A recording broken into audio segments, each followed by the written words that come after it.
Hello and welcome back guys. तो आज हम देखेंगे सिलॉक्स टॉपिक का आइदर और केस, जहां पर हम सीखेंगे कि आइदर की कंडीशंस कहां पे यूज होती है, कहां पर ऑप्शन नंबर से जहां पर ईदर और गिवन होता है वो कब यूज होता है। तो चलिए स्टार्ट करते हैं। यहाँ पे तो जैसा कि आप देख रहे हैं, यहाँ पे हमारे पास में एक स्टेटमेंट है जहां पर मैंने इसका डायग्राम ड्रॉ करके रखा है और देन उसके कुछ कंक्लूजन हमने यहाँ पे देखे हैं। तो आपको चेक करना है कि कौन सा कंक्लूजन अपने स्टेटमेंट को फॉलो कर रहा है। और यहाँ पे कुछ कंडीशन है, इनकी हम बाद में बात करेंगे। इस चीज को भी होल्ड कर दीजिए, ये वाला पार्ट। अभी केवल आप नॉर्मली स्टेटमेंट को देखिए, उसके कंक्लूजन को देखिए। आपको चेक करके बताना कौन सा कंक्लूजन फॉलो कर रहा है। तो सबसे पहले चेक करते हैं सम ARC। तो आपको पता है ये नॉट फॉलो हो रहा है और ये भी नॉट फॉलो हो रहा है। आपको मैंने तरीका बताया था कैसे हम चेक करते हैं। अगर आपको नहीं पता हो तो आप हमारी प्रीवियस वीडियो पर जाकर देखिए, जहां पर मैंने बेसिक पार्ट 1 बेसिक पार्ट 2 बना के दिया, ठीक है। और अगर फिर भी अगर आपको देखना है कि सर अभी इंस्टेंट बता दीजिए, तो उसके लिए भी आपके पास एक ट्रिक है। जब ये कहता है सम ARC, तो आपको पता है इसका वेन डायग्राम क्या बनता है। सम ARC का वेन डायग्राम बनता है कुछ ऐसा, कुछ A क्या है, C है।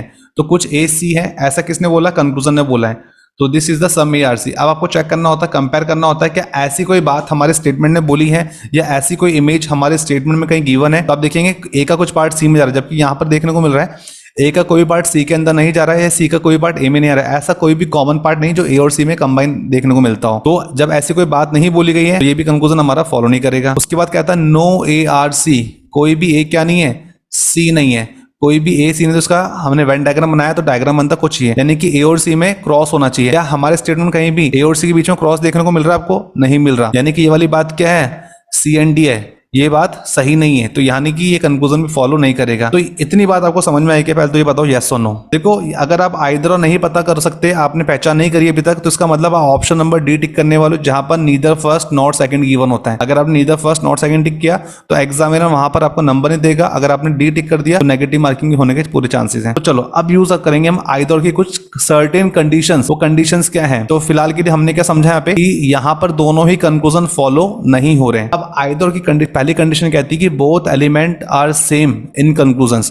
तो देखो, अगर हम दोनों ही कंक्लूजन्स की बात करें कंक्लूजन नंबर 1 कंक्लूजन नंबर 2, तो दोनों ही कंक्लूजन्स में एक बात कॉमन है, ऊपर अगर A और C आ तो नीचे भी A और C ही देखने को मिल रहे हैं। यानी कि यही तो हमारे एलिमेंट्स है, जिसको हम सब्जेक्ट और प्रेडिकेट्स भी कहते हैं। A और C को, ये सब्जेक्ट होता है, ये प्रेडिकेट होता है, ये सब्जेक्ट होता है, ये प्रेडिकेट होता है। तो यहाँ पर सब्जेक्ट प्रेडिकेट यूज करके मैंने लिख दिया दोनों में जो एलिमेंट्स गिवन है ना A और C, वो कॉमनली आने चाहिए। बिल्कुल दोनों में क्या है, सेम आ रहे हैं। तो पहली कंडीशन आइदर की ये कहती है, जो कि क्या है, सेटिस्फाई कर रही है।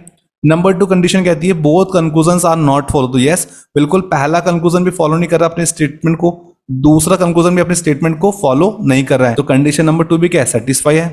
कंडीशन नंबर 3 कहती है one conclusion should positive, another should negative. एक कंक्लूजन पॉजिटिव होना चाहिए। तो देखो सम ARC को रीड करने पे क्या मिल रहा है, पॉजिटिव तो मिल रहा है। नंबर 2 कहता है एक नेगेटिव, तो नेगेटिव क्या होना चाहिए, नो ARC। तो रीड करने में कैसा साइंस आ रहा है, नेगेटिव आ रहा है। तो हमारे स्टेटमेंट में भी तो ये कहा था, सॉरी कंडीशन ने कहा था कि सेकंड कंक्लूजन नेगेटिव होना चाहिए। तो नेगेटिव में नो या सम नॉट कुछ भी यूज कर सकते हो, पॉजिटिव में ऑल सम कुछ भी आ सकता है, ठीक है। जब तीनों कंडीशन साइमल्टेनियसली सेटिस्फाई करती हैं, तब आप यूज करते हैं ऑप्शन नंबर C, जहां पर गिवन होता है आइदर और केस। बात समझ में आ रही ना। अब एक बात और आप ध्यान रखना, कुछ स्टूडेंट्स गलती करते हैं, 3 कंडीशन में से कोई 2 कंडीशन सेटिस्फाई कर जाती है तो आइदर यूज कर देते हैं। तो आइदर और के लिए तीनों कंडीशन का सेटिस्फाई होना जरूरी है। ऐसा ना हो कि पहली 2 कंडीशन सेटिस्फाई करी, नंबर 3 सेटिस्फाई नहीं करते, अपने आइदर यूज कर दे। नहीं, वहां पे फिर option number D neither nor लग जाएगा, ना इधर ना तो पहला ना दूसरा, ठीक है। ऐसा भी ना हो कि पहली कंडीशन थर्ड कंडीशन सेटिस्फाई करके सेकंड सेटिस्फाई नहीं कर रही है तो आप आइदर और यूज करें। नहीं, तो आपको याद क्या रखना है, तीनों कंडीशन एक साथ में हमारी क्या होनी चाहिए, सेटिस्फाई होनी चाहिए। आई होप आपको बात समझ में आ गई होगी। तो ये तीनों कंडीशन जब एक साथ सेटिस्फाई करेंगे तब यूज करेंगे ऑप्शन नंबर C। नाउ अब कुछ हटके बात कर लेते हैं कॉम्प्लीमेंट्री पेयर। कॉम्प्लीमेंट्री पेयर क्या होता है, जैसे कि आप देख रहे हो सम और नो का कॉम्बिनेशन है,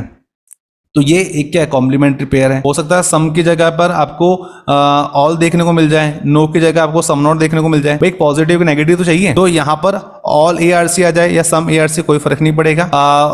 नो की जगह आपको नो मिल जाए या सम नॉट मिल जाए, तब भी कोई फर्क नहीं पड़ेगा। बस आपको एक बात याद रखनी है, 3 पेयर तो आपको समझ में आएगा ना। उसके बाद में एक बात याद रखनी कि ऐसा ना हो कि ऑल ARC आ रहा है, ऑल ARC आ गया और नीचे नो ARC आ गया। बस ये एक एक्सेप्शन है आइदर और के रिगार्डिंग, जो साथ में नहीं कंसीडर किया जाता है। बस यहाँ पर आपका आइदर और केस नहीं बनेगा, बाकी कहीं पर भी आ जाए आपका आइदर और केस इन तीनों कंडीशन के साथ में सेटिस्फाई कर जाएगा। उम्मीद है आपको ये वाली बात समझ में आ गई। कुछ भी कंफ्यूजन रहता है, कोई भी बात अगर नहीं समझ में आई है तो आप कमेंट बॉक्स में लिखिए, दोबारा से वीडियो बनाएंगे, फिर से समझाएंगे आपको, ठीक है। चलिए आज के लिए फिर इस वीडियो में इतना ही, बाकी कंटिन्यू करते हैं नेक्स्ट वीडियो में।